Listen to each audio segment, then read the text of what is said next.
Assalamualaikum warahmatullahi wabarakatuh. Saya Kesha Faradina. Kali ini saya mau bikin segmentasi customer mall pakai metode K-means clustering di Python. Pertama, kita download Anaconda-nya dulu.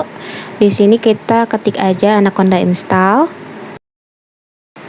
Di sini kita pilih yang paling atas, download Anaconda distribution. Kita pencet download. Nah, kita pilih yang sebelah kiri. Oke, lanjut. Sekarang kita mau download datanya. Di sini aku download datanya di kaggle.com.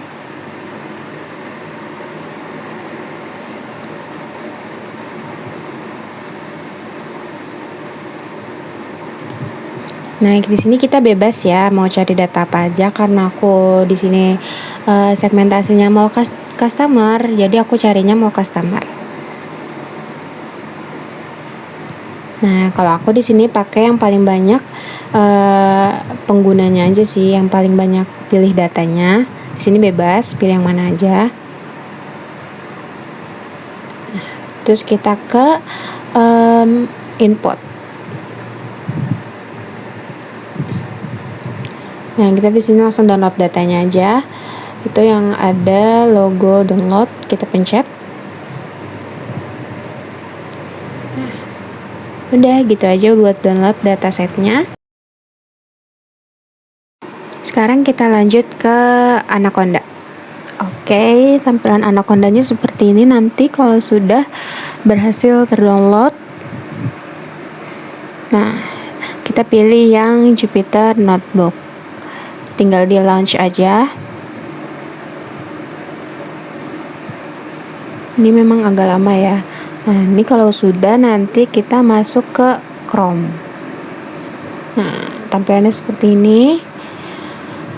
Oke, terus kita ke file, kita new, terus pilih yang notebook. Oke, ini tinggal di select aja. Oke, pertama-tama kita import dulu beberapa library utama untuk data science. Kita pakai Pandas dan NumPy untuk manipulasi data. Terus untuk visualisasi kita pakai Matplotlib, Seaborn dan juga Plotly supaya nanti grafiknya bisa interaktif. Karena kita mau melakukan clustering atau pengelompokan data, di sini saya juga import 3 algoritma sekaligus dari sklearn dan CP, yaitu agglomerative clustering, K-means, dan dbScan. Kita import standard scalar untuk normalisasi data dan silhouette score untuk evaluasi modelnya nanti. Terakhir, kita cuekin aja warning yang nggak perlu pakai filter warnings ignore itu supaya tampilannya nanti rapi. Oke, lanjut yang kedua. Di sini kita masukin datanya. Di sini saya pakai dataset mall customer yang udah di-download. Kita pakai pd .csv dan langsung kita panggil variable datanya buat ngeliat isinya. Nah, kita bisa lihat di bawah, kita punya 200 baris data pelanggan dengan 5 kolom. Ada customer ID, gender, age, annual income, dan spending score. Berarti target kita nanti adalah mengelompokkan pelanggan-pelanggan ini berdasarkan karakteristik mereka. Oke, di sini kita cek dulu struktur datanya. Dari hasilnya kelihatan kalau data kita bersih, nggak ada missing value atau data yang kosong. Untuk tipe datanya mayoritas adalah integer atau angka, dan cuma ada satu data kategorikal yaitu gender yang tipe datanya objek. Untuk tahap analisis, kita jalankan data describe untuk melihat ringkasan statistik deskriptifnya. Di sini kita bisa dapat insight cepat, kayak rata-rata umur pelanggan. Ini ada di sekitar 38-39 tahun, dengan umur paling muda 18 tahun dan paling tua 70 tahun. Terus untuk annual income dan pendapat tahunan, rata-ratanya ada di angka $60.000. Sekarang kita masuk ke bagian visualisasi. Kita akan cari tahu hubungan antar kolom menggunakan SNS pair plot. Tapi ingat, kolom customer ID kita buang dulu di dalam fungsi ini, karena nomor ID nggak ada gunanya untuk dianalisis. Biar lebih menarik, warnanya kita bedakan berdasarkan gender lewat parameter who. Nah, hasilnya tuh kayak gini. Sebentar. Nah, jadi grafik ini tuh nunjukin korelasi silang antar kolom. Coba kalian fokus ke grafik sebaran antara annual income dan spending score di sebelah sini. Kelihatan jelas banget kan kalau titik-titik datanya tuh ngebentuk 5 kelompok atau pola gumpalan yang terpisah secara alami. Pola visual inilah yang menjadi alasan kuat kenapa kita mau mengelompokkan mereka pakai K-means. Jadi di sini kita mau fokus ke dua variabel utama yang paling ngaruh buat segmentasi, yaitu annual income dan spending score. Jadi di sel ini kita cuma memfilter datanya aja ya. Kita ambil kedua kolom itu, terus kita simpan ke dalam variabel X. Variabel X ini adalah yang jadi bahan utama yang kita cekokin ke algoritma machine learning nanti. Oke, nah di sini kita run aja langsung. Nah, di sini data dinormalisasi menggunakan standar scalar agar kedua fitur punya skala yang sama, supaya tidak ada satu fitur yang mendominasi proses clustering. Lalu kita buat dendrogram menggunakan metode word untuk melihat bagaimana data terbagi secara hierarkis. Dari grafik ini kita bisa menentukan jumlah klaster yang optimal secara visual.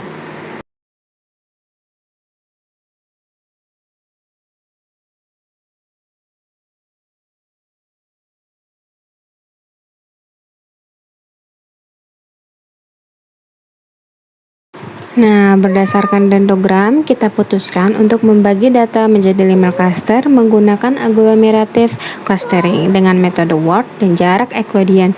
Hasil prediksi disimpan sebagai kolom labels.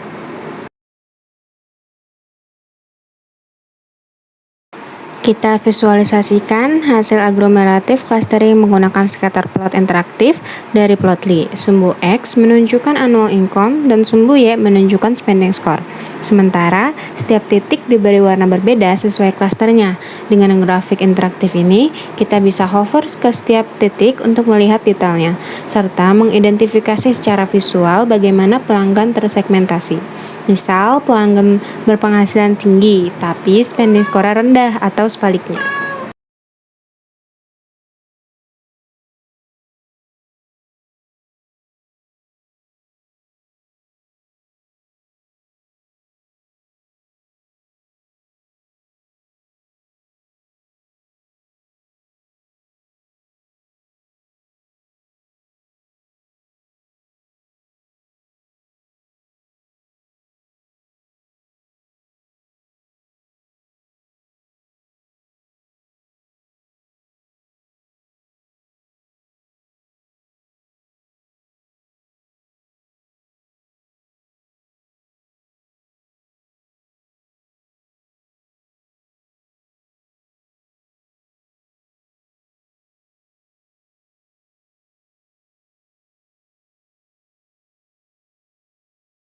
Sebelum menjalankan k-means, kita perlu menentukan jumlah klaster yang paling optimal menggunakan elbow method. Caranya, kita melatih k-means dengan jumlah klaster mulai dari 1 hingga 10, lalu mencatat nilai WCSS atau Within Cluster Sum of Squares di tiap iterasi. WCSS mengukur total jarak antara setiap titik data dengan centroid klasternya. Semakin kecil nilainya, semakin rapat dan padat klaster yang terbentuk.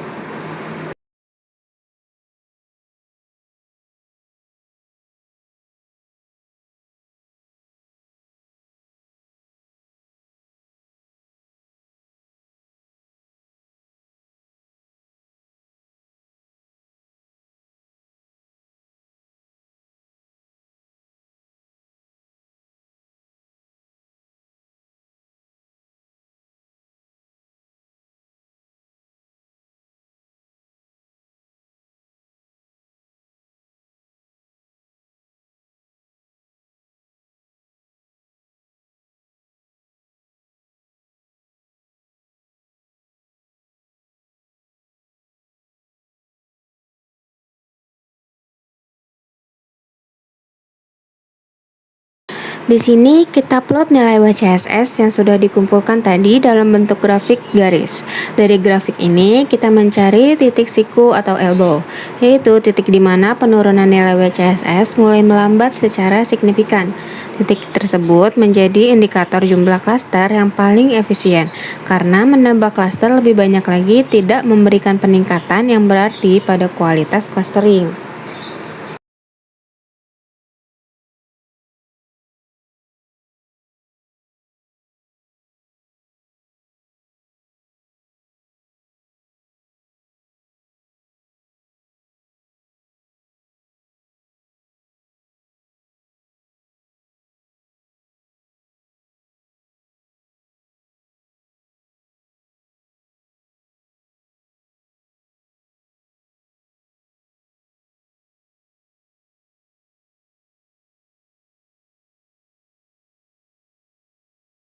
DBaseCAN atau Density Based Spatial Clustering of Application with Noise adalah algoritma clustering yang bekerja berdasarkan kepadatan titik data di suatu daerah.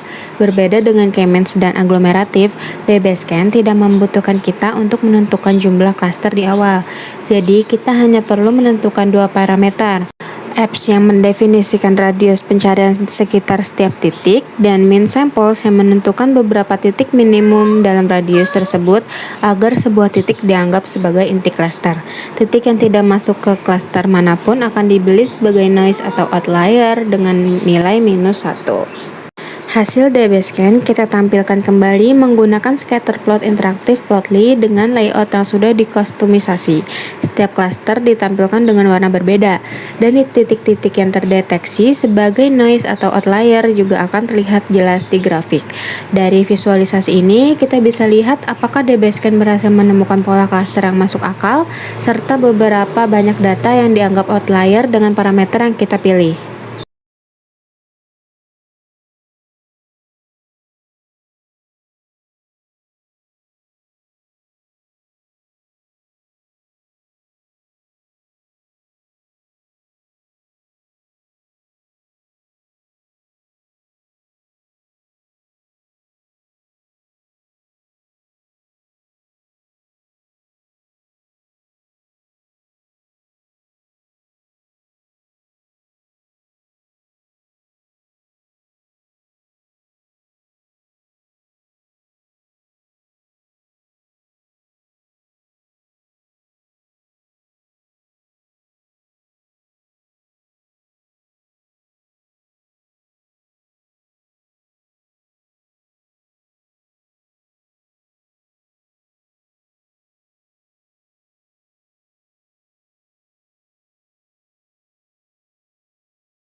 Untuk mengevaluasi dan membandingkan kualitas ketiga metode clustering secara objektif, kita menghitung silhouette score masing-masing. Silhouette score mengukur seberapa mirip sebuah titik data dengan klasternya sendiri dibandingkan dengan klaster lain yang terdekat. Nilainya berkisar dari -1 hingga 1. Nilai mendekati 1 berarti titik data berada di klaster yang tepat dan jauh dari klaster lain. Nilai 0 berarti titik berada di perbatasan antara klaster, dan nilai negatif mengindikasikan titik mungkin lebih cocok masuk ke klaster yang berbeda.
Oke, di slide terakhir ini kita membuat pie chart menggunakan Plotly untuk menampilkan distribusi proporsi pelanggan di tiap klaster hasil agglomerative clustering. Pie chart ini memudahkan kita untuk memahami seberapa besar porsi masing-masing segmen pelanggan dari keseluruhan data.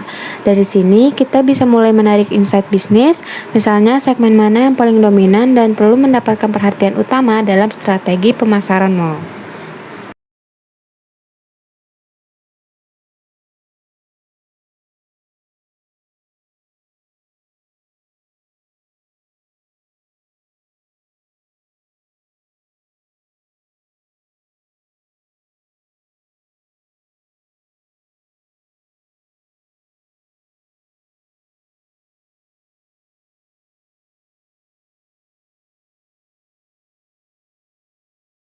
Baik, sekian presentasi dari saya, Kesha Faradina, kelas R6C dengan NPM 202343500262. Kurang lebihnya mohon maaf. Wassalamualaikum warahmatullahi wabarakatuh.